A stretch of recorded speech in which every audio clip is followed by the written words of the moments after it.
my topic is whole. What do you think about when you heard about the whole? What do you come to your mind? Relate? Do you? Oh, everything. We know. Means everything. Okay, I'm sure this very same word will carry different meanings to different people. Okay. Back to the subject, to our discussion here. Whole. Okay. Osteopathic medicine is whole. It's all about whole. Okay. We consider the whole body as a unit and integrate body, mind, and spirit. Simple techniques, simple theory. Starting from our physical self, simply by releasing the tension of the muscles, we bring balance and symmetry back to our body. Diseases can be cured from within. Okay. Then just like what we said here, this whole is more than the sum of its parts. The whole is not just feeling great physically, but feeling abundant and prosperous at all times and all aspects. First and foremost, let us talk about a brief look at holistic health. Okay. Basically, it is a wellness approach which considers the body, mind, and spirit of one person. They are interrelated, intertwined, and strongly dependent to each other. Then what about osteopathic medicine? Osteopathy is actually very new to Hong Kong people. We consider holistic health from a specific scientific point of view. Okay? We mainly focus on the role of musculoskeletal system in health and diseases. The symptoms provide form, stability, and movement to human body. Like what I said, we consider whole body as a unit and integrate unit of mind, body, and spirit. We also believe that structure and functions are reciprocally interrelated. The recuperative powers can be profoundly released through restoring balance and symmetry of physical body. Osteopathic medicine may, just like the word itself, sounds complicated to many people. However, when you get in touch in it, we'll find it not so difficult. As you may perceive in particular, if you have certain basic knowledge over the concept of health. Let's continue to about what is health.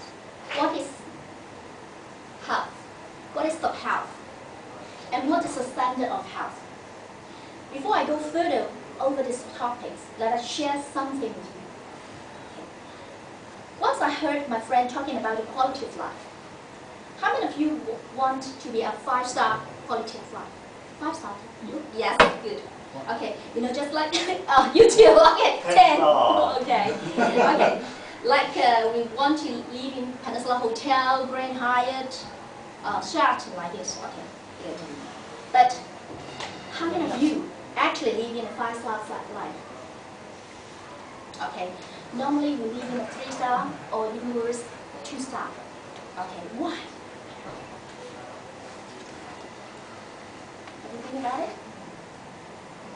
Okay, perhaps we are limited to materialistic, or we give us so many excuses because we don't want it. Perhaps we don't know the way. Something called health now. We have all those modern technology give us all sorts of health standard. But is it really a health standard? Think about it. We go through the body check every year or every half year. That is the 5-star health standard. We have countless tests, blood tests, urine tests, MRI, MLA, CT,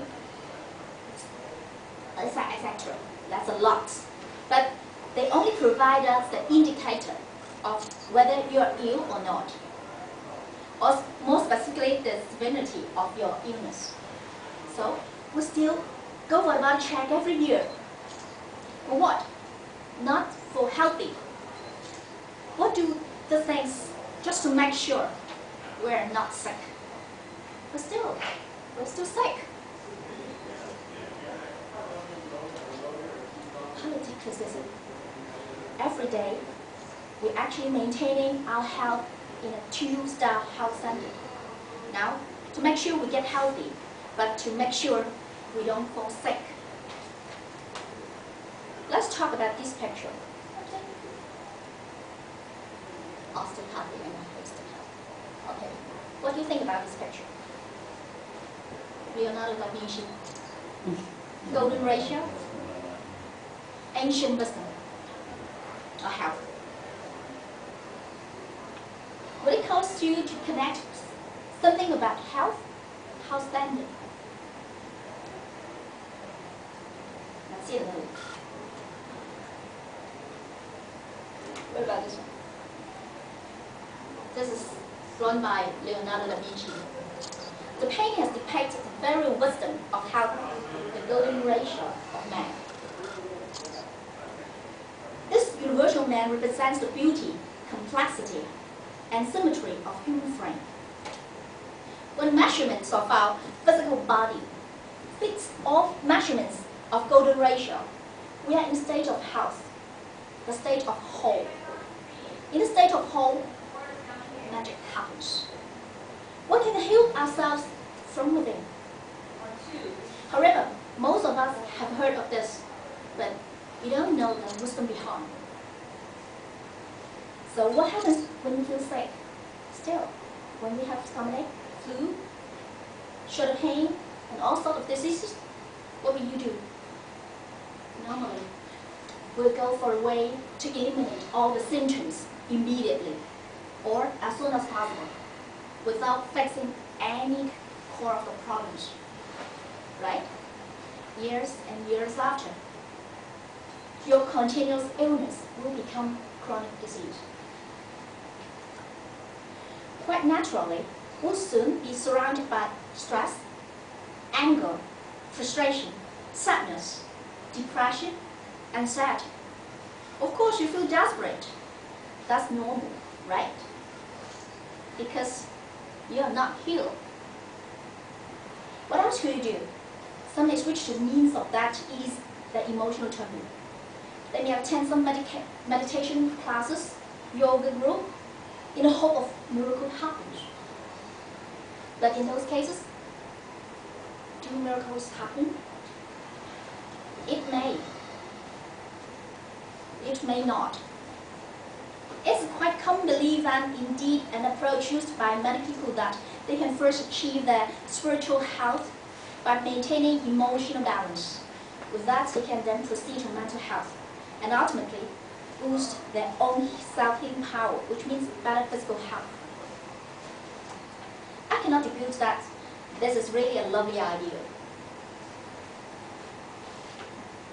But I can also tell you that it doesn't work on most cases.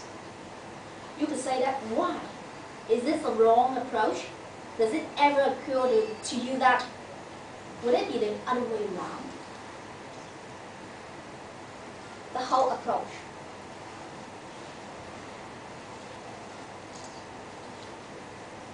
The whole approach. We work from our very basic, our physical body. Just like I said before, the osteopath pay a lot of attention on function, symmetry of musculoskeletal system and spinal nervous system.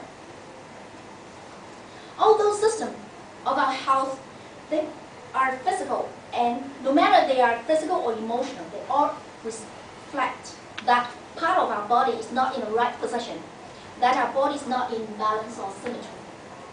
This could be interpreted that there are blockages on energy flows, or qi. Let us take a structure of, let's talk the structure of the thorax.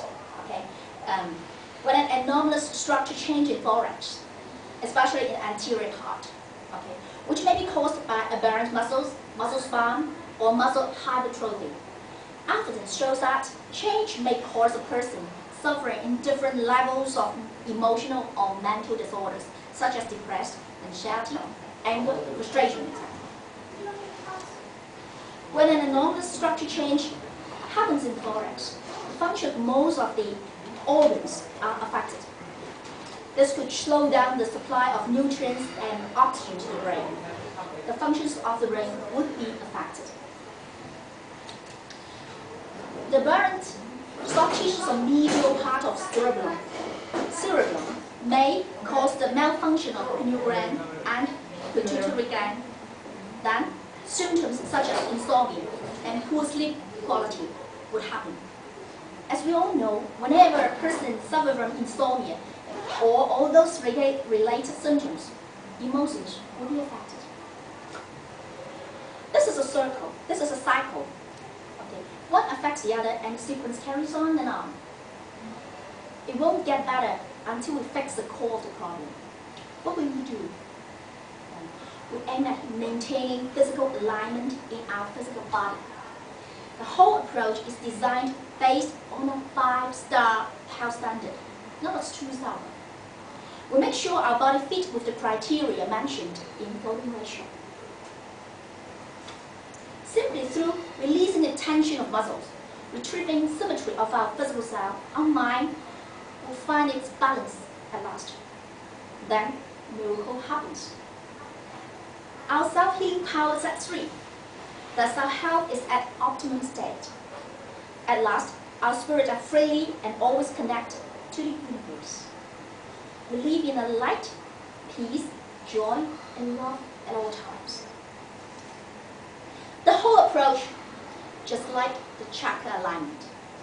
When we do chakra meditation, we always start from the root chakra, is that right? Root chakra here. We notice that when what we have, then we move to the sacral chakra, solar plexus chakra. We acknowledge our feelings and physical abilities. We work on our physical self. Then we move on focus to heart chakra, our mental body. We take care of our emotions. We allow ourselves to love. Then the throat chakra, which is located in the middle of the neck. The neck is the channel between our body and our head. After aligning those 5 chakras, we move our focus to our third eye, the pineal gland. We connect to our spiritual self, look from our third eye. Last but not least, we move our attention to the center of our head, the crown chakra. We connect to the universe.